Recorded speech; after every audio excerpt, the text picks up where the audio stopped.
नमस्कार, मैं हूँ Richa. Welcome to my channel. आज के इस वीडियो में हम बात करने वाले हैं प्रेगनेंसी के थर्ड मंथ के बारे में, यानी कि तीसरा महीना जो शुरू हो जाता है 9वें हफ्ते से और ये कंटिन्यू चलता रहता है 10वें, 11वें और 12वें हफ्ते तक, और तब जाके आपका थर्ड मंथ कंप्लीट हो जाता है।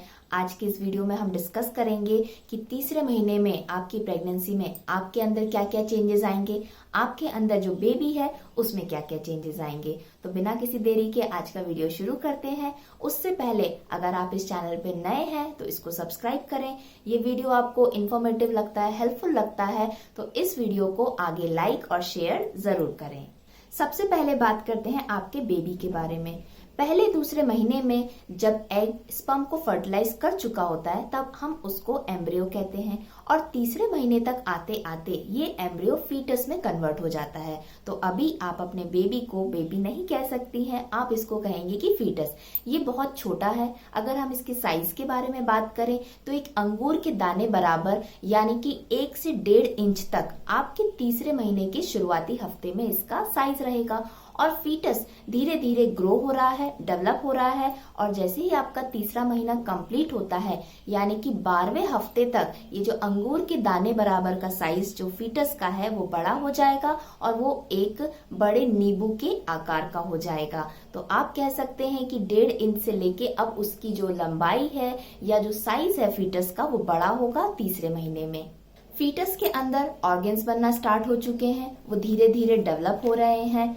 जो एक छोटी सी टेल होती है फीटस में जिसको पूंछ कहते हैं, वो भी जा चुकी है तीसरे महीने के अंत तक, और पूरी बॉडी के ऊपर यानी कि जो फीटस है स्किन डेवलपमेंट स्टार्ट हो चुका है, यानी कि स्किन बनना शुरू हो चुकी है, और स्किन के ऊपर छोटे छोटे बाल भी आ रहे हैं तीसरे महीने में। आपके अंदर जो फीटस है वो अपने एब्डोमेनल एरिया में यानी कि नाभि के पास से एक अम्बिलिकल कॉर्ड के थ्रू आपके यूटेरस की प्लेसेंटा से जुड़ा हुआ है, और यही यूटेरस से प्लेसेंटा और प्लेसेंटा से अम्बिलिकल कॉर्ड के थ्रू जितना भी फीटस को ग्रोथ के लिए खाना पीना, न्यूट्रिएंट्स, विटामिन्स, मिनरल्स चाहिए वो सभी अम्बिलिकल कॉर्ड के थ्रू, ब्लड के थ्रू आपके फीटस को पहुंच रहा है। तो इस समय तीसरे महीने में आपकी प्रेगनेंसी में आपको जो भी डॉक्टर ने प्रिस्क्राइब मेडिसिन दे रखी हैं, कैल्शियम की, विटामिन की, आयरन की, ये लेना बहुत जरूरी है, क्योंकि अम्बिलिकल कॉर्ड के थ्रू ही, ब्लड के थ्रू ही आपके बेबी को या फीटस को ये सभी चीजें मिल रही हैं। आपका बेबी जो अभी फीटस है उसके हाथ पैर बनना स्टार्ट हो चुके हैं। जो हाथ होते हैं वहां पर तीसरे महीने के शुरुआती हफ्तों में जो फिंगर्स होती हैं यानी कि उंगलियां होती हैं वो जुड़ी हुई होती हैं, और नेल्स आना भी स्टार्ट हो चुके होते हैं। लेकिन घबराने की बात नहीं है, जैसे ही तीसरा महीने का एंड आना शुरू हो जाता है यानी कि 12वां हफ्ता शुरू हो जाता है तब ये उंगलियां आपस में से दूर होना शुरू हो जाती हैं, यानी कि आप डिस्टिंक्ट कर सकते हैं कि कितनी फिंगर्स हैं, काउंट कर सकते हैं। अगर हम चेहरे की बात करें तो फेस में आईज बन चुकी हैं, बाहर के एक्सटर्नल ईयर्स यानी कि कान बन चुके हैं, हल्का हल्का बेबी सुनना शुरू कर चुका है, बहुत ही हल्की चीजों को वो सुन सकता है। यहाँ पे इम्पोर्टेंट ये है बच्चे की आंख तो बन रही है लेकिन वो अपनी आंखों को अभी बंद ही रखेगा तीसरे महीने में। प्रेगनेंसी के तीसरे महीने में बच्चे के अंदर ऑर्गन्स भी डेवलप होना स्टार्ट हो जाते हैं, और इसी समय आप सोनोग्राफी के थ्रू अपने बच्चे की धड़कन को पहली बार सुन सकती हैं, क्योंकि उसके अंदर फीटस में हार्ट बन चुका है यानी कि दिल बन चुका है। अब सबसे इम्पोर्टेंट चीज जो तीसरे महीने में है वो है आपके फीटस यानी कि बेबी के अंदर वोकल कॉर्ड्स का बनना, यानी कि जो गले के अंदर वोकल कॉर्ड्स होती हैं वो बनना शुरू हो गई हैं। इसका मतलब अब आपका बेबी कुछ ना कुछ आवाज निकालना शुरू कर देगा। अगर वो खुश रहेगा तो अलग तरह की आवाज रहेगी, दुखी या बहुत गुस्से में होगा तो वो अलग तरह की आवाज निकालेगा। लेकिन यहाँ पर आप उसकी आवाज को नहीं सुन सकती हैं, ना ही सोनोग्राफी अल्ट्रासाउंड के थ्रू। बहुत ही कम धीरे धीरे उसकी आवाजें निकलना शुरू हो जाएंगी क्योंकि वोकल कॉर्ड्स अब बन चुकी हैं। अब बात करते हैं प्रेगनेंसी के तीसरे महीने में आप में क्या क्या चेंजेस आएंगे, यानी कि होने वाली माँ में। सबसे पहले अगर हम बात करें तो जो प्रेगनेंसी का तीसरा महीना है जो 9वें हफ्ते से स्टार्ट हुआ है 12वें हफ्ते तक आपका कंप्लीट हो गया है, तो आप कह सकती हैं कि आपका फर्स्ट ट्राइमेस्टर यानी कि पहला ट्राइमेस्टर खत्म हो चुका है। ऐसा मानते हैं बहुत से लोग कि पहला ट्राइमेस्टर खत्म होने के बाद ही ये गुड न्यूज वो सबके साथ शेयर करती हैं कि प्रेगनेंसी कंफर्म हो चुकी है। तो अगर आपका भी थर्ड मंथ कंप्लीट हो चुका है यानी कि 12वें हफ्ते कंप्लीट हो चुके हैं तो आप ये गुड न्यूज सबके साथ शेयर कर सकती हैं। और हाँ, इसी के साथ साथ प्रेगनेंसी में जो भी कॉम्प्लिकेशंस या रिस्क होती है वो भी 50% तक काफी कम हो जाती है अगर आपका पहला ट्राइमेस्टर बहुत अच्छे से निकल चुका होता है बिगर किसी कॉम्प्लिकेशंस के। अब सिम्टम्स की बात करें कि तीसरे महीने में आपको क्या अलग सिम्टम्स देखने को मिलेंगे। अगर आपके पहले महीने से मॉर्निंग सिकनेस की आपको परेशानी है तो वो तीसरे जो आपकी प्रेगनेंसी का महीना है इसके एंड तक खत्म हो जाएगी। ऐसी बहुत सी लेडीजें होती हैं जिनकी मॉर्निंग सिकनेस की परेशानी यानी कि वोमिटिंग, नौशिया, फैटिक, टायर्डनेस, थकान होना, चक्कर आना, सिर में दर्द होना, ये कब नहीं होता है तीसरे महीने के एंड तक भी। उनको ये परेशानी 5वें 6ठे महीने तक भी कंटिन्यू रहती है। लेकिन बहुत सी ऐसी लकी लेडीज भी होती हैं जिनको ये सब परेशानियां तीसरे महीने के एंड होने तक खत्म हो जाती हैं पूरी तरीके से।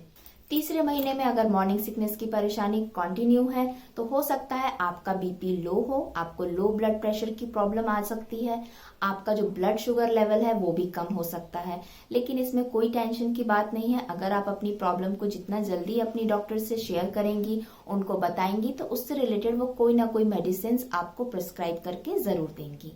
ब्लोटिंग की परेशानी यानी कि पेट फूलना, कॉन्स्टिपेशन, कब्ज, ये सब परेशानियां भी तीसरे महीने में कंटिन्यू रहेंगी और हो सकता है 5वें 6ठे महीने तक चले, लेकिन उसके बाद ये धीरे धीरे कम हो जाती है। अब बात करते हैं ब्रेस्ट से रिलेटेड। आपका जो ब्रेस्ट का साइज है वो तीसरे महीने में भी धीरे धीरे ग्रो होता रहेगा, बढ़ता रहेगा उसका साइज, उसमें टेंडरनेस रहेगी, आपको भारीपन महसूस होगा, छूने से दर्द महसूस होगा। अगर आपके हार्मोन्स बहुत ज्यादा फ्लक्चुएट होते हैं पूरी प्रेगनेंसी में तो ये भी चीज आपको 5वें महीने तक कंटिन्यू रहेगी, लेकिन उसके बाद ये डेफिनेटली ब्रेस्ट रिलेटेड प्रॉब्लम सारी खत्म हो जाएंगी।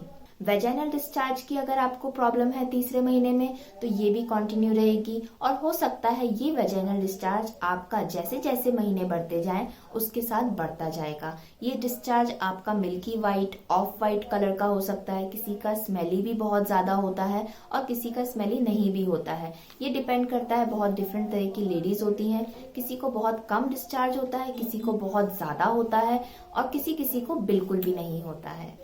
प्रेगनेंसी के तीसरे महीने में आपका फीटस ग्रो कर रहा है, वो बेबी बन रहा है, तो इसीलिए जो उसके आसपास का एनवायरनमेंट है यानी कि जहां पर वो प्रेजेंट है यूटेरस, वो भी ग्रो हो रहा है, साइज में इंक्रीज हो रहा है।